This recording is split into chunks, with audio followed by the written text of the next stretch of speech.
Hello everyone, I am Karamo, and this demonstration I want to show you on how we can transform a TXT file into a tabular format.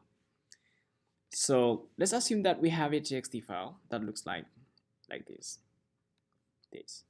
So we are given this file and we were asked to make some transformations or to derive some genuine conclusions from this data.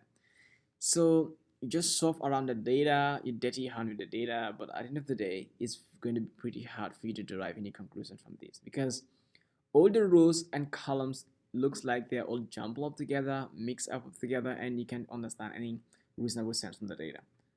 But in reality, the rows and columns are not mixed together. You just have to do a little transformation on the data to clearly depict the rows and the columns that you wanted to have. All right. So that's the purpose of this presentation today. So I'm going to show you how we can transform this data into a tabular format. That will be very easy for you to read and execute your analysis on the data. So in case you are not familiar, you are not new to R programming, just open your R Studio and let's get started. So now, there are different methods that you can use to do these transformations. And one of the methods is using the manual way, that is to importing the data set from the text base.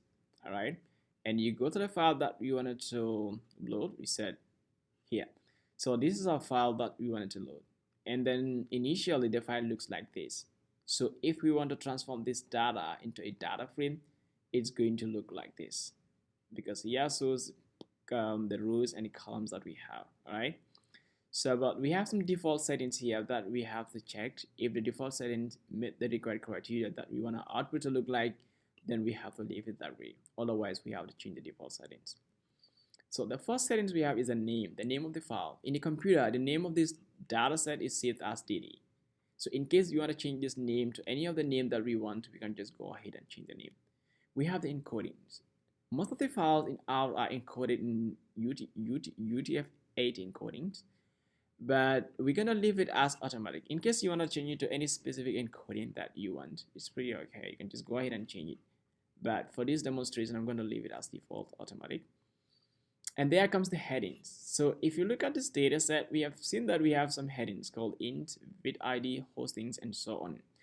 But in case we leave the headings as default, it's going to automatically create the headings for us, that it is v1, v2, and v3, and so on. But we don't want this. We want our headings from our data sets to maintain that. So that means instead of leaving a default 0, we're going to change it to yes. Cool. So we have our headings here. And the row names, automatic, separator, decimal code, and so on. We're going to leave all the rest of these settings as default. So cool. Then we go ahead and import data.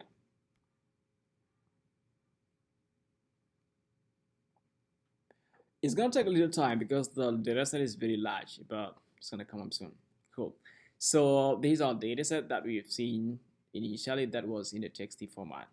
So now this is our file that we have seen here, and it's pretty cool that we have loaded out here. So this is it.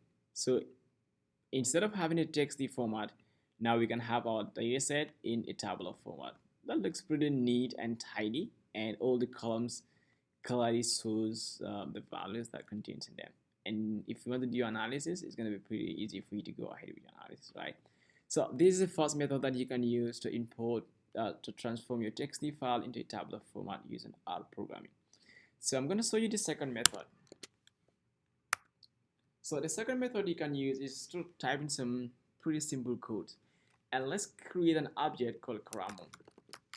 Karamo is read dot delimit, and in the parentheses of the limit, we're gonna call the file name. The file name is dd. dd we have here is dd.csv, and we're gonna call that our data set. We want it to have headers because we have int, vid, hostings, and so on. These are the headings, right? So we want to maintain the headings. So we said header is equal to true. So in case we don't want to have headings here, we can just say false. But we want to maintain headings, right? So true. And the separator too is comma separated. So we have said that the separator is comma separated. But in case it is not like what I mean by comma separated is, if you go to the file here, we have seen that the data points here are separated by comma. In some data sets, they are separated by semicolon, or in some data sets, they are separated by periods.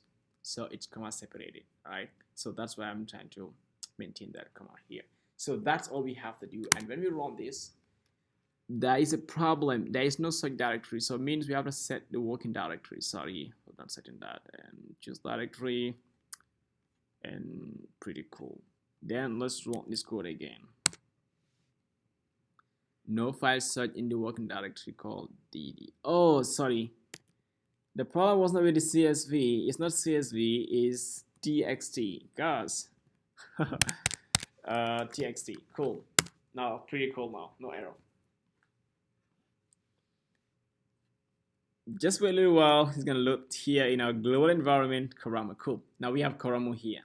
So this is the second method that you can do if you want to create, if you want to transform your txt file into a tabular format. So we have it here. This, you can type this code, or you can just do it manually here, import the data set. And all these things correspond to the same number of observations or rows we have, and the same number of variables or the columns we have in our data.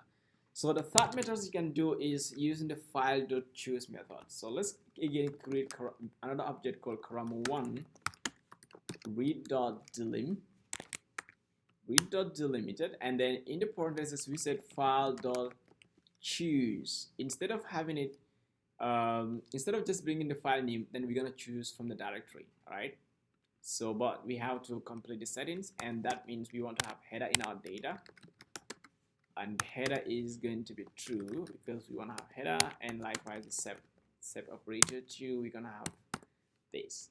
So after that, if I click enter here, it's gonna pop up a window, and in the window we have to select the file that we wanted to load in our global environment. So we click here and we said dd.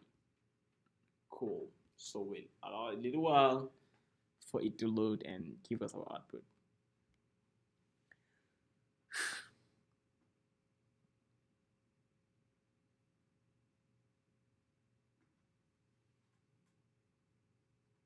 Cool.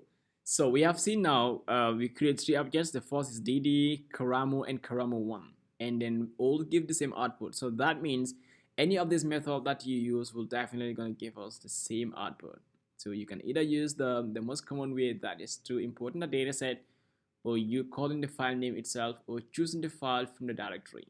All these methods will help you to transform your txt file into a tabular format.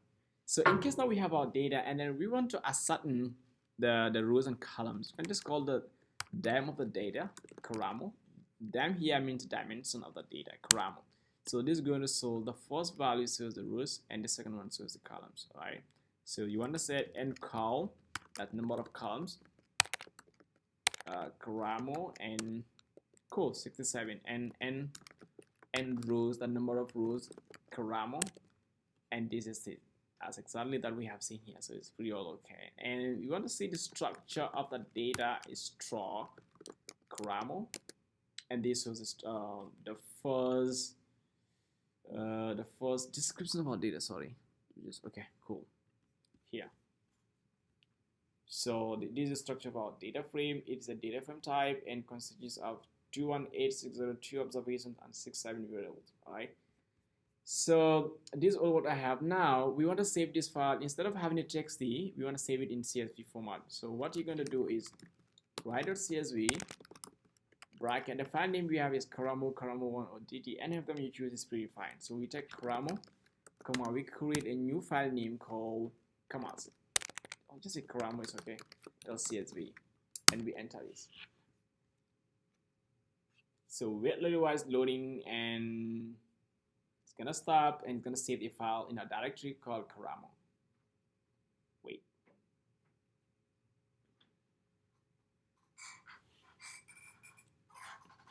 Cool. So now, if you check the files in the directory, do open parentheses, we see that there is a file called karamo.csv. So if we go to our working directory, this is the file that we have seen. And then if we click this open, You go to Excel. This is our file now. So instead of having our file in this in this format that is pretty difficult to read the file, now we have it in Excel CSV format, whereby all the columns and rows are neatly presented for easy understanding and for analysis. So actually, this is all I want to show you in these demonstrations, and I hope that you like the video, and thank you so much for your time.